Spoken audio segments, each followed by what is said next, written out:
ഇപ്പോൾ 1977 സവിശേഷമായ സാഹചര്യമാണ് നമ്മുടെ രാജ്യത്തുണ്ടായിരുന്നത്.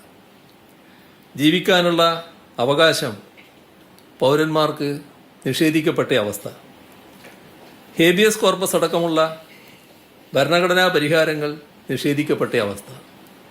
അതായത് ജീവിക്കാനുള്ള അവകാശം മൗലികാവകാശമാണല്ലോ, മൗലികാവകാശങ്ങൾ എടുത്തു കളഞ്ഞു, പിന്നെ ആ അവകാശമില്ല. അതായിരുന്നു അവസ്ഥ.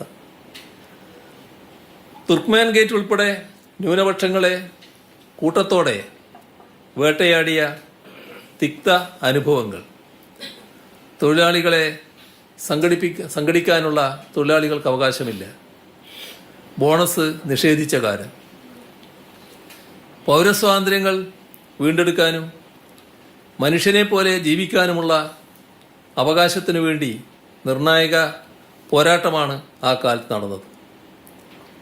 ആ സമയത്ത് ആ പോരാട്ടങ്ങളുടെ മുന്നിൽ CPIM നിന്നിട്ടുണ്ട്. തെരഞ്ഞെടുപ്പ് പോരാട്ടം വന്നപ്പോൾ അന്നുള്ള ജനതാ പാർട്ടിയുമായി സഹകരിച്ചിട്ടുമുണ്ട്.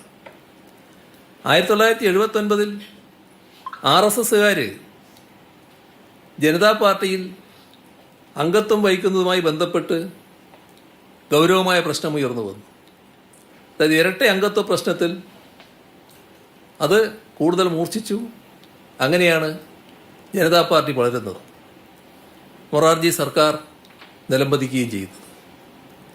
അതിനുശേഷം 1980 നടന്ന തെരഞ്ഞെടുപ്പിൽ RSSകാർ മുൻ ജനസംഘക്കാരടങ്ങുന്ന അവശിഷ്ട ജനതാ പാർട്ടിയുമായി സഖ്യമുണ്ടാക്കിയത് കോൺഗ്രസും ഇന്ത്യൻ യൂണിയൻ മുസ്ലിം ലീഗും അടങ്ങുന്ന UDF ആണ്.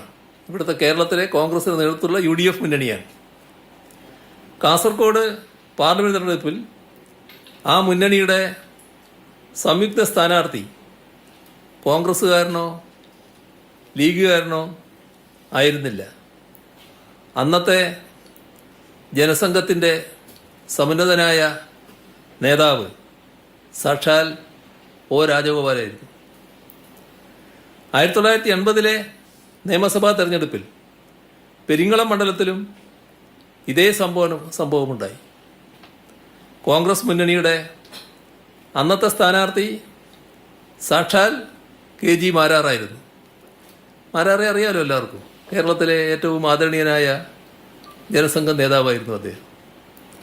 അന്ന് കോൺഗ്രസ് പിന്തുണച്ച KG മാരാരെ തോൽപ്പിച്ചത് LDFന്റെ സ്ഥാനാർത്ഥിയായ AK ശശീന്ദ്രനായിരുന്നു.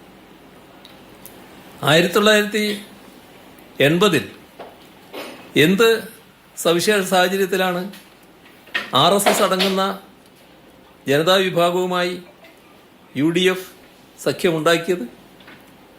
അത് ഇതേവരെ വിശദീകരിക്കപ്പെടാത്ത കാര്യമാണ്.